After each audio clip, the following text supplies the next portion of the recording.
Omulamuzi Elizabeth Musoke awulira omusango gwa Charles Muganzi ayagala okuwera Tamale Mirundi okumwogerako waakuwa ekiragiro ky'ekiseera ku Lwokutaano olw'okuwulira omusango mu bujjuvu kutandike ku lunaku olulala olulirangibwa.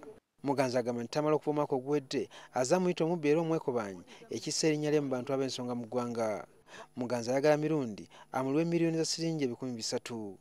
Defamation kitegeeza nti oli akwogeddeko n'akuswaza mu bategeevu. Mu Kkooti olina kuleetamu bategeevu, well thinking members of society. Toyoolayoola abantu gasiya n'oleeta mu Kkooti.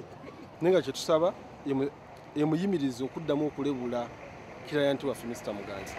Bw'abanga alina keesi yonna amutwale mu Kkooti ey'obubbi. Kkooti yawulidde nti Mirundi abadde ng'alumiriza Muganzi okwekubana n'abaagala okwezza amaato agaagulibwa gavumenti okutambuza abantu okuva Entebbe okudda e Kalangala. Mirundi abadde mu Kkooti ng'ayogera ajajjaata agamba nti asabye Kkooti ereme kuwulira bya Muganzi kubanga gavumenti gy'akola tesobola kuyimiriza kwogera ku nguzi n'ebikyamu ebirala.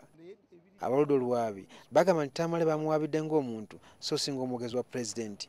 Omusango gukyagenda mu maaso. My lawyers put up